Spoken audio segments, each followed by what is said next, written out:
So I've got a big feeder set up for my bees behind me. It helps reduce robbing in my apiary. But one of the things I'm curious about is what is the mite count on the number of bees that are at the community feeder? In other words, you know, mites could be spread down there from one hive to the other by jumping onto another bee. So what I'd like to do today is go down there to the community feeder with a mite kit and do an alcohol wash. I'm going to try to scoop up 300 bees and let's see what we get. Okay, so I'm going to get my sample here today, and it's going to be a little tough. I may have to guess, may have to take a couple of scoops here, but we'll try to do what we can. That's almost 300.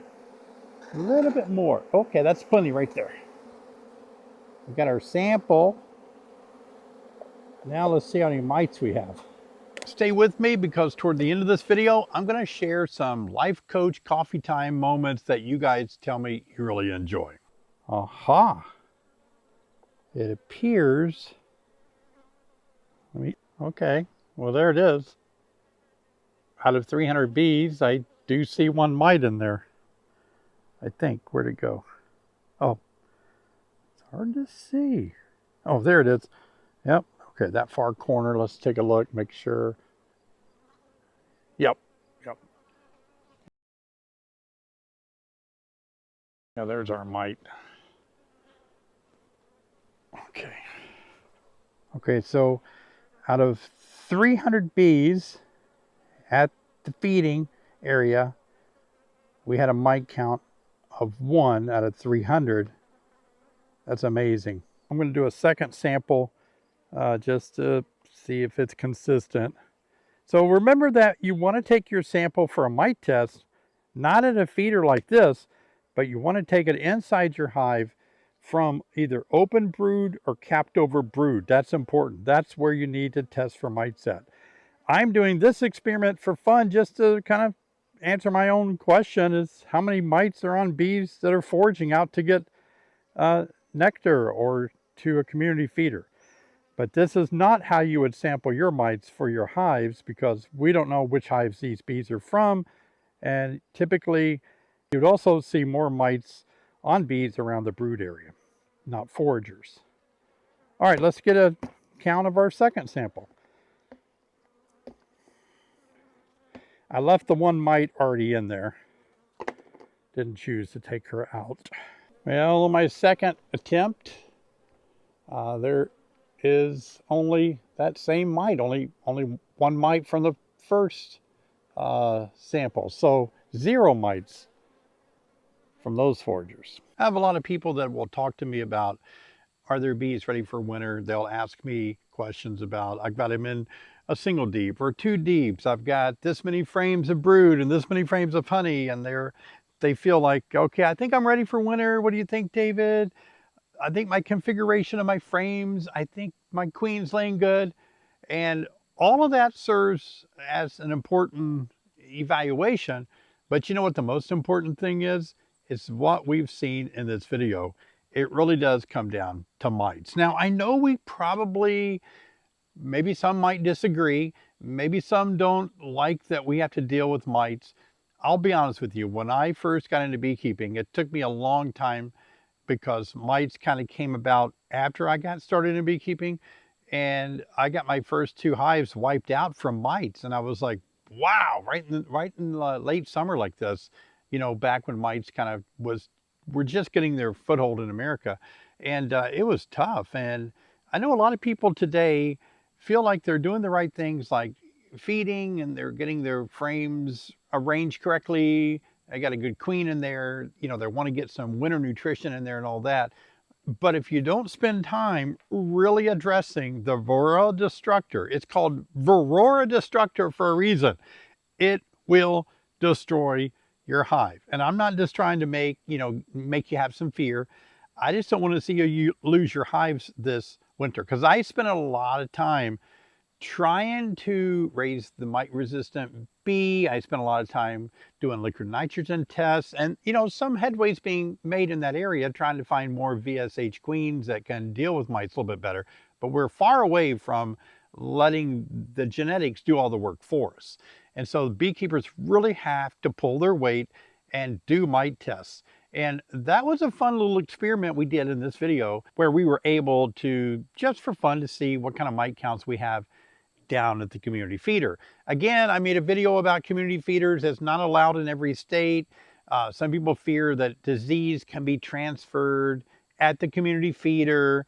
And the reason I'm comfortable with it is because I've done it forever. Here, I don't think I have any beekeepers near me within bee distance. And it's just my bees. So for the most part, I don't really have to worry about disease transmission. But do check your local state laws or rules about that, because you don't want to break any rules. But I find it to be helpful for me to do that occasionally. I don't do it constantly. What I prefer to do, I prefer to feed this way. This is why this works better for me, because at the community feeder, it's going to basically be your very strong colonies with a lot of foragers that are going to go down there and pick up the sugar water. Your weaker hives with a low foraging count of foragers, they're not going to have the ability to go down there and bring as much back, right? They'll have some, but not as much. So your weaker hives lose out. But if you put my feeder board on a weak hive directly above them, then you're going to have a far better chance of those bees actually getting that food, not just in the daytime when they can forage, but all 24 hours long. Even at night, they'll be guzzling down the food. Now, some people think they drink sugar water. I know that makes sense in our minds, but they're really eating sugar water. Everything a bee eats, they eat through their proboscis, which is essentially a straw, and they get their protein that way. When they suck up nectar from a flower, they're getting the pollen from the plant also in that nectar, and so they're basically eating everything through a straw. So they're eating when they go to the sugar water. They're not drinking. Now, also this time of the year, it's real important to have a water station because, friends, is it not hot or what? Wow, we got 93 degrees here today on September the 14th, I think it is. And so, wow, that's really hot weather for us in September here in the north in Illinois. And so we've got about a week, one whole week, about 5 more days of high 80 into the 90 degree Fahrenheit temperatures all week long. Very important to keep your bees watered. Now, some of you ask me if you can put a jar of water on my feeder. Can you feed them sugar water and actual water? You can. I just prefer to throw something out there in a bird bath and put some sticks in a bird bath and let the bees go out there and get water that way. That works really well. I want to really encourage you to think about when the dearth hits. Right now we have goldenrod that is really, it's being good to us. It's dry, so I'm not 100% sure we're getting a lot of nectar out of it. We are getting some pollen being brought back to the hive, you know, but because we've had such dry, I think we're in a drought here in Illinois.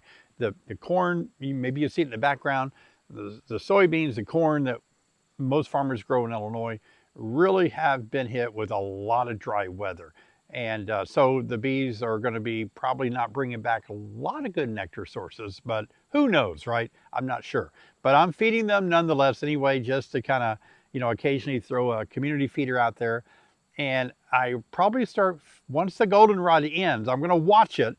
And once the goldenrod dries up, changes colors from bright yellow to being, you know, gone, I'm going to start feeding them with my feeders. So be sure to get those feeders. If you don't have yours on hand, get one, because you can also use it in the spring, late winter and spring, to beef up your bees that are barely making it through winter or whatever. And you can make sure they make it through winter that way. But I want to encourage you, really test for your mites. There's kind of 2 test kits that we use. The Varroa check is an old standard that's been around a very long time, and both of these operate the same way. Some people say this one leaks more alcohol, but it doesn't bother me. I'm not going to be tipping it over anyway. But anyway, I like this one. You can buy these. I'll try to leave a link down below. But the way they essentially work is you pour your alcohol in here up to a line. There's a little bit of an arrow right here. It's really easy to figure this out. And you put your alcohol up to that line, and then you dump your bees in. 300 is a half a cup of bees. And then you slosh it around for a minute, minute and a half, hold it up to the sky, and you count your mites. If you have more than 3 mites, per sample, which is 300 bees, that's gonna be pretty decent because we're testing 300 at a time.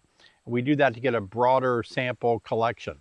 So what you kind of want to avoid is 9 or more per 100. Well, let's say 9 per 300 bees. So you want to try to keep it 3 mites or below. 2 is better. 0 is perfect, right? You want to get from 0 to about 2 or 3 mites on 100 bees. That's what you're looking for. But in your sample, you got to times it by 3 if you want to do that. So try to keep your mite levels really low. Good treatments to use right now. I mean, there's a lot of them out there. A lot of you like Viroxan. It's like the strips that you hang by the frames, but it takes 40 plus days to really do a good job. You might be getting a little too late depending on where you live to get those out of the hive before it turns cold. So check that out. There's Formic Pro, a good old standby, and those are pads that you lay between your deep boxes. Those pads will kill mites below the cap cells. There's very few other treatments that do that, by the way. You use azelaic acid if you want to do that. Vaporization, dribble method, but I like vaporization of azelaic. You got to do that many times because it does not kill below the caps.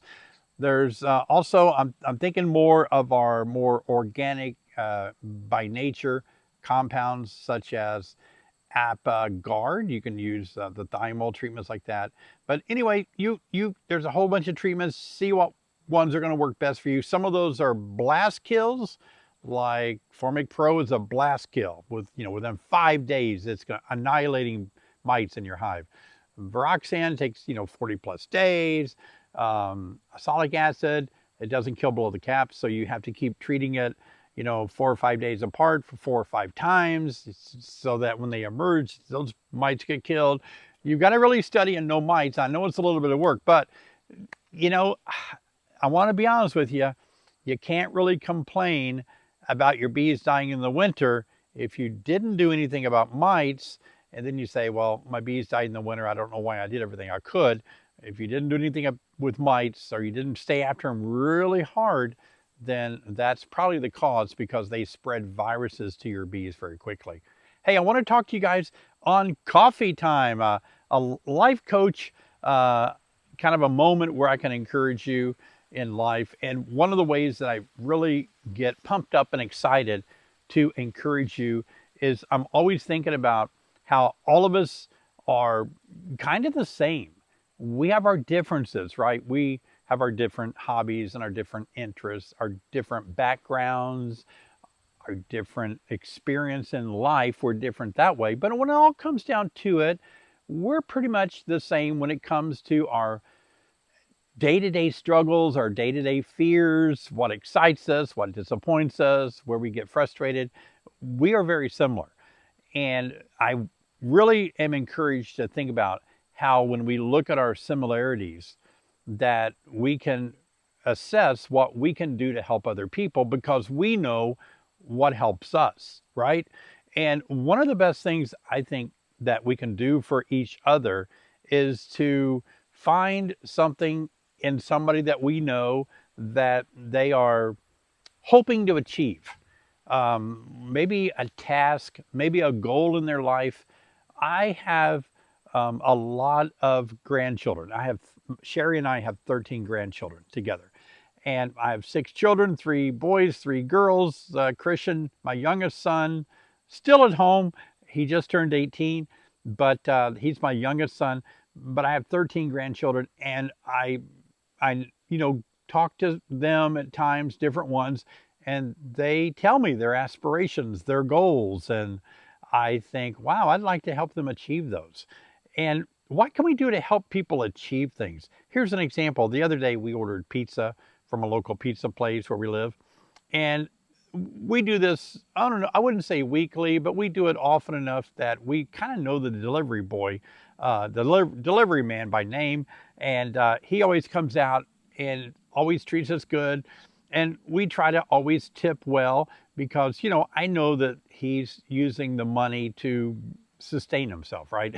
Well, the other day when he was here, I said, hey, do you have another job? Is this your main job? And he told me what he was doing and that he appreciated our tips and because it helps him achieve things that he hopes to accomplish one day.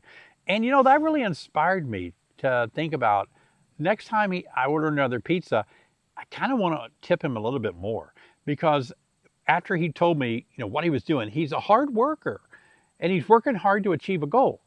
And I'm inspired when I see people that are working hard to achieve something and they're making their own personal sacrifices and they're going against sometimes what's normal to achieve something that they're not getting much support on. I know when I started beekeeping, I didn't get any support from anybody. I mean, people, I think I got the opposite of support. I think when I told people that was, you know, I mean, when you first start beekeeping, when I first started, it was a hobby, right? But I think when I took it serious and I started trying to make a living on beekeeping, everybody thought I was an idiot. You're going to crash and burn. You can't make a living on bees. You know, who makes a living with honeybees? That's stupid, you know? And I didn't get any support at all. I shouldn't say at all. I'm sure there were some people that supported me, but nothing rings a bell right now. It wasn't the kind of support that I would think that I can remember thinking, wow, this is what somebody did. I can't I can't share an example, but I really think if we see somebody, especially young people, but not just young people, but anybody that's trying to really reach a goal, whether it's beekeeping or, you know, a life passion that they're trying to achieve, and they share that with us, it would be good to say, what can I do to help with that? I mean, you don't have to, you know, get out the checkbook. A lot of us today don't have a lot of money to share. Times are hard. Oh my gosh, you know, I can't believe it's just me, Sherry, and Christian. And we spend so much money when we look at the grocery bill every week. Have you guys seen how much groceries have gone up? I know people are saying that maybe the economy is better, but wow, the insurance that we pay now for, I don't know. I'm going to sound like, you know, comparing the old days, but man, our gas prices are not going down here in Illinois. We're still paying about 3.30, 3.40 a gallon now. And, you know, I don't know. It just seems like that a lot of times we can't help people because maybe we don't have the spare funds to do it. But I think whatever you can do, like maybe you can give a good word. I want to encourage you to think about this. You know a lot of people, right? Maybe not a lot, but you know people, and you know some people that are achieving things, trying to accomplish things. And if you don't have some money to spare to help them, you could always just write a nice little note. That's powerful. You know, I've saved a lot of notes from people.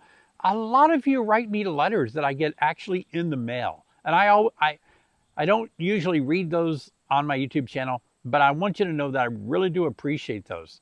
A lot of you tell me what a difference some of my videos have made for you personally in your life, like coffee time like this. A lot of you write me letters, handwritten letters, and tell me the impact that I've had on your life. And I love those. I save those letters. I don't just throw them away. I save them. And some of my children have saved letters that I've written to them over the years too, and they've shown them to me again. I think words are powerful. Think about that. Don't forget that.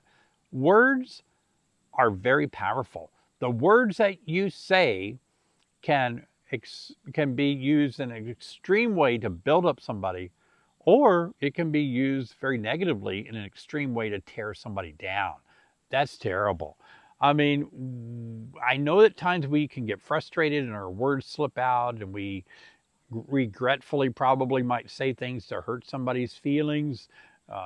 But what we really need to do is think about our words as being one of the main resources that we have plenty of. No matter what your bank account says, no matter what your health is, no matter what your situation in life is. Maybe you're going through some very hard times, but the key to remember is our words are always powerful and we always have them at our disposal to use to encourage other people. And so again, I want you to know that I've been on YouTube now on this channel, this beekeeping channel, for 17 years, okay? I've been on here a long time only because of your support. You encourage me in your comments here on YouTube. You support me on Beak Squad, the live stream that we have every Thursday night at 7. Big support there.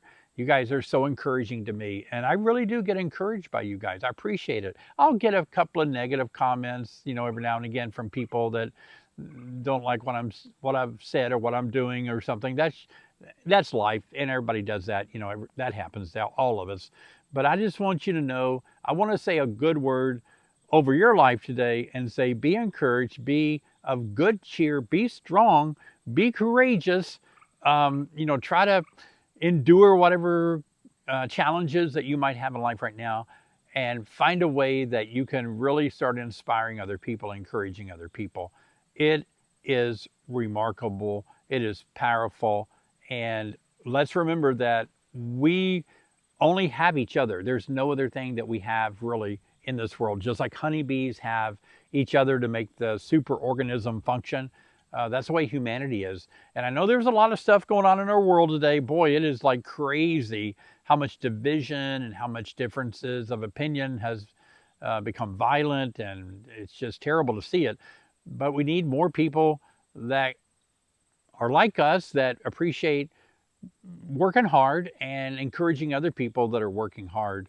And before I go, I just want you to know that it's inspiring to work hard at encouraging people. You know, it really is. Work hard at it. Find time to sit down and be comfortable letting your hand get cramped up, writing a letter to somebody to bring them some encouragement. Or if you do have more money to share than you need, but you can spare some money to encourage people, send them some money. People can always find a place to use money wisely if they're, you know, working hard to accomplish things. So whatever resources, money, words, whatever you have that you can use to encourage other people, try to find a spot in your heart to encourage other people. Now, I have a great video that I'd love for you guys to watch, and you really need to check this out because it's a video about me giving a hive 3 options to raise a queen. I gave a mated queen. I just dropped almost a quick release, but they had a little bit of candy in the queen cage. And then I gave them, well, they already had their supersedure cell started, and they just had a queen cell capped over, supersedure cell capped over, and it was opened at the bottom, like, so they have a virgin queen probably getting mated, another supersedure cell, the queen I gave them. And I want you to watch this because I'm making a video now to show you which one they accepted. It's going to be fun to watch. So check that first video out. Let's see. Let's go, probably more room over here. I'll see you guys right over here.